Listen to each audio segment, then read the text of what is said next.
Here I will be showing you how to hook up a mic in the Blue Ridge room. What we've got here is we've got a power cord for the mixer. The mixer itself, as you can see, the mixer has 5 different inputs, and that is a master volume. If you look on the back, you've got 4 XLR inputs, which is what our microphones use. If you need more than 4 mics at a time, you'll have to get a little bit creative. We also do have one mixer in the back that's got a little bit more than that, but for the most part we don't usually employ more than 4 mics. So you got 4 inputs right here, and here is our output. That'll come in important later.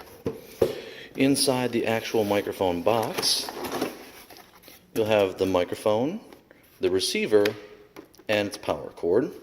And then we need 2 XLR cables. One XLR cable is going to go from the output of the mixer right back here. Oh, that's the opposite one. From the mixer right here into the wall plate. Now in Blue Ridge, you've got a wall plate with 2 XLR inputs. It does not matter which one you use. So don't worry there. We're just going to go and we're going to plug this in right here. Next thing you're going to want to do is you're going to want to open this guy up.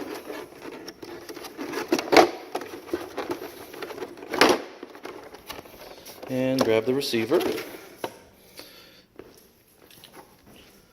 And then you have a male pinout over there, so you're looking for the female XLR. That's this guy right here. It just plugs in back here.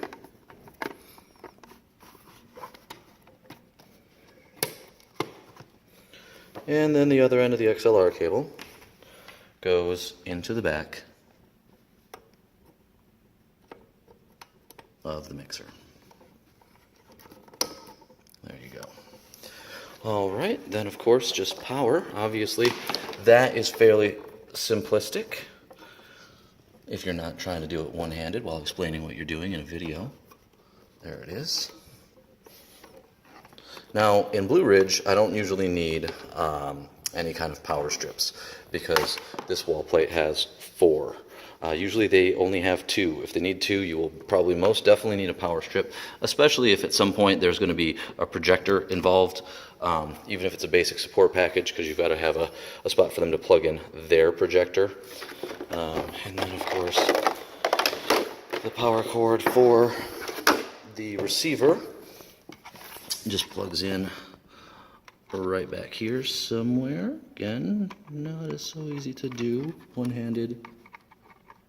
There it is. And then again, into the wall. Obviously these cables are much longer than what they need to be. That's why I have a nice long tablecloth to kind of hide it when it's done. Alright, so that's on right there. First what we're going to do is we're going to make sure all of these are turned all the way down. That will alleviate any potential interference. And then the microphone. The microphone's really easy. Only has one button. Alright, so powered on. And then we'll pay attention to these lights right here while we're trying to figure out where to set the volumes. So I'm going to turn the master up just a little bit, and then I am going to turn this one up just a little bit. Now this is one where we plugged it in back here. These are independent volumes for each of the ports on the back. So we're going to turn it up just a little bit and check, check. I can hear myself a little bit, but it's not very clear. We're going to raise this one up just a little bit, and then check, check. See a little bit of a green light. I can turn this up just a little bit more. Check 1, 2, check 1, 2, check, check. In the ballrooms, they have independent volume on the wall, so you might actually need to raise this volume up in order to reach potentially the 0 mark on the output level meter. This time around, especially in Blue Ridge, you won't need to do that. So this was a very easy setup for just one mic inside Blue Ridge.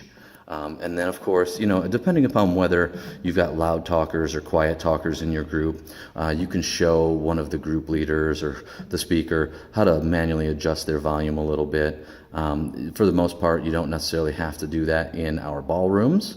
But sometimes if you've got a very quiet speaker and you've set it up for a normal speaking voice, you might need to raise one of the volumes a little bit.